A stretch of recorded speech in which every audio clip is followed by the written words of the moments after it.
Field marshal Sam मॉनिकशॉ कहते थे, युद्ध में शत्रु को हराने के लिए दो मुद्दों पर महारत हासिल होनी चाहिए। पहला मुद्दा है सैन्य ऑपरेशन की बेहतरीन प्लानिंग और दूसरा मुद्दा होता है प्लानिंग के बाद ऑपरेशन को कामयाब बनाने के लिए योजना का एक ऐसा जाल जिसे दुश्मन समझ ना सके। ऐसा ही जाल यूक्रेन ने रूस के खिलाफ बिछाया और इतिहास की किताबों में इस कार्रवाई को नाम दिया जाएगा ऑपरेशन स्पाइडर वेब। यूक्रेन के इस ऑपरेशन ने पुतिन को कितनी गहरी चोट पहुंचाई है, ये समझने के लिए आपको सबसे पहले ऑपरेशन स्पाइडर वेब की बारूदी तस्वीरें देखनी चाहिए।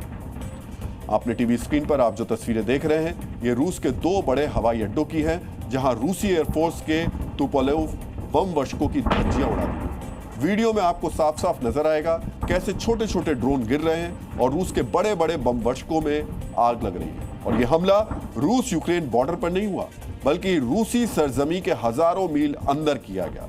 किस तरह यूक्रेन ने रूस के सुरक्षा चक्र को भेदा, यह भी आज हम आपको बताएंगे। लेकिन पहले देखिए और समझिए इस हमले से ज़ेलेंस्की ने पुतिन की इकोनॉमी और ईगो को कितना बड़ा जख्म दिया है।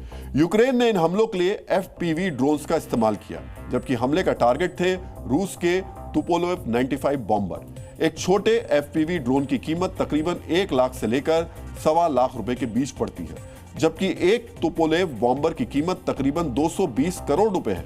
यूक्रेन ने इस ऑपरेशन में 117 FPV ड्रोन्स का इस्तेमाल किया, यानी हमले के लिए यूक्रेन ने तकरीबन 1 करोड़ 20 लाख रुपए खर्च किए।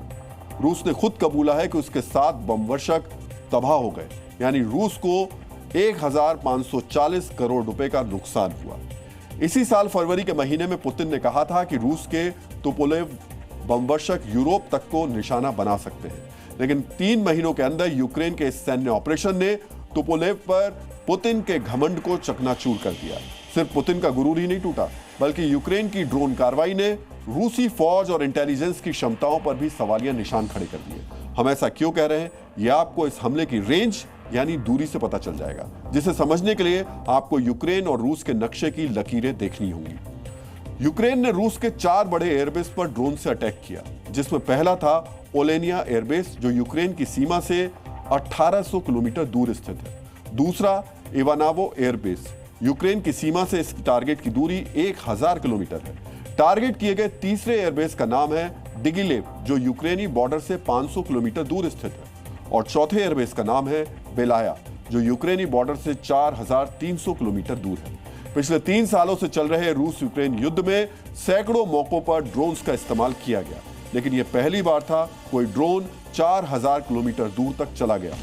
अब आपके अंदर भी सवाल उठ रहा होगा कि यूक्रेन के ड्रोन 4000 किलोमीटर दूर चले गए और रूस के एयर डिफेंस या रडार को खबर भी नहीं लगी, ऐसा कैसे संभव है? इस सवाल का जवाब है एक बेहतरीन इंटेलिजेंस ऑपरेशन, जिसकी पूरी डिटेल अब हम आपको दिखाने जा रहे हैं।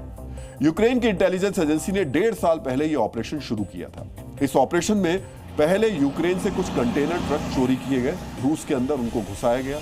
इन ट्रकों पर लदे कंटेनर्स के अंदर हमले में इस्तेमाल किए गए ड्रोन्स छिपाए गए। लंबे वक्त तक छिपते छिपाते ये ट्रक रूस के बड़े हवाई अड्डों तक पहुंचे और फिर एक साथ सभी कंटेनर से ड्रोन दाग दिए गए, जो रूस के हवाई अड्डों और बम वर्षकों पर जाकर के गिरे। यूक्रेन के हमलों के बाद कुछ सामरिक विशेषज्ञ यह भी दावा कर रहे हैं कि हमलों में जिन ड्रोन्स का इस्तेमाल किया गया वो आर्टिफिशियल इंटेलिजेंस से लैस थे। इस दावे के साथ एक वीडियो भी शेयर किया जा रहा है, जिसमें यूक्रेनी ड्रोन पहले तुपोलेव बमवर्षक पर लगातार नजर बनाए रखता है और फिर उस विमान पर जाकर के ड्रोन गिरता है। कैसे इन छोटे ड्रोन्स को AI से लैस किया गया, यह भी इंटेलिजेंस ऑपरेशन का बड़ा ही दिलचस्प हिस्सा है, जिसे देखना आपके लिए बेहद जरूरी है। दरअसल सोवियत संघ के विघटन के बाद यूक्रेन के पास भी पुराने तुपोलेव बमवर्षक थे। पुराने होने की वजह से ये विमान सैन्य कार्रवाई को अंजाम नहीं दे सकते थे। इसी वजह से इन विमानों को पोलतावा के एविएशन म्यूजियम में रखा गया था। दावा किया जा रहा है कि यूक्रेनी सेना ने इन्हीं पुराने बमवर्षकों के डिजाइन अपने ड्रोन्स के डेटा में फीड किए, जिसके बाद ड्रोन के आर्टिफिशियल इंटेलिजेंस ने पुरानी तस्वीरों और हवाई अड्डे पर खड़े हुए विमानों की तस्वीरों का मिलान किया। जो विमान तुपोलेव बॉम्बर के डिजाइन से मैच हुए, ड्रोन्स उन्हें तबाह करते गए। यूक्रेन की सेना ने इस ऑपरेशन में फील्ड मार्शल सैम मॉनिकशॉ की उस रणनीति का भी इस्तेमाल किया, जिसके बारे में हमने पहले जिक्र किया था। यह रणनीति है डिसेप्शन, यानी दुश्मन को धोखा देना। रूसी हवाई अड्डों पर हमले से पहले 20 मई को यूक्रेन ने रूस के कुर्स्क शहर में इलाके में बहुत बड़ा ड्रोन अटैक किया था। यह हमला उस वक्त हुआ था जब रूस के राष्ट्रपति पुतिन कुर्स्क में मौजूद थे। 29 मई को भी यूक्रेन की तरफ से मॉस्को पर एक बड़ा ड्रोन हमला करने की कोशिश की गई थी, जिसकी वजह से रूस को लगा कि यूक्रेन का मकसद रूसी लीडरशिप और फौजी जनरलों को निशाना बनाना है। रूस का पूरा एयर डिफेंस और इंटेलिजेंस अपने महत्वपूर्ण व्यक्तियों की सुरक्षा में व्यस्त हो गया और इसी लापरवाही ने यूक्रेन को वो मौका दिया जिससे रूस के बम वर्षकों को तबाह करके रूसी एयरफोर्स को बड़ा नुकसान पहुंचाया गया। यूक्रेन के इस ऑपरेशन को इतिहास में जरूर पढ़ाया जाएगा। हम ऐसा क्यों कह रहे हैं? इसके लिए आपको 2 साल के अंदर दुनिया के 2 सबसे बड़े जासूसी अभियानों को भी देखना चाहिए।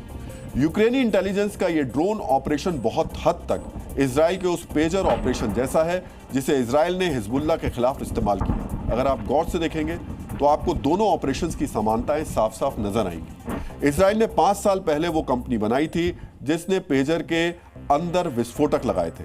इसी वजह से यूक्रेन ने भी ऑपरेशन के लिए 1.5 साल पहले ही ड्रोन वाले ट्रक रूस के अंदर पहुंचा दिए थे। जब इजराइल को लगा कि हिजबुल्लाह बड़ा हमला कर सकता है तो पेजर धमाके किए गए। यूक्रेन पर रूस ने 28 मई को ही बड़ा हमला किया था, जिसके बाद रूसी हमले की आशंका बढ़ गई थी। इसी वजह से यूक्रेन ने उन बम वर्षकों को तबाह किया जो इन हमलों में इस्तेमाल किए गए थे।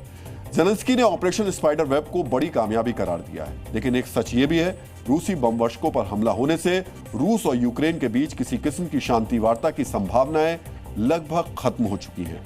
अब अगर ट्रंप भी चाहें तो पुतिन और ज़ेलेंस्की को आसानी से बातचीत की टेबल पर नहीं ला सकते। यहां आपके लिए यह भी जानना जरूरी है, जब रूस यूक्रेन पर हमला करता है तो दुनिया शोर मचाती है, पश्चिमी देश हंगामा करते हैं, रूस के खिलाफ अमेरिका जैसे देश आर्थिक प्रतिबंध लगाते हैं। लेकिन जब यूक्रेन रूस पर हमला करता है तो कोई कुछ नहीं बोलता, दुनिया चुप रहती है, अमेरिका को सांप सूंघ जाता है, पश्चिमी देश खुशी वाली चुप्पी साध लेते हैं। रूस के हमले और यूक्रेन के हमले पर दुनिया के नजरिए में यही एक बहुत बड़ा फर्क है। जी न्यूज़।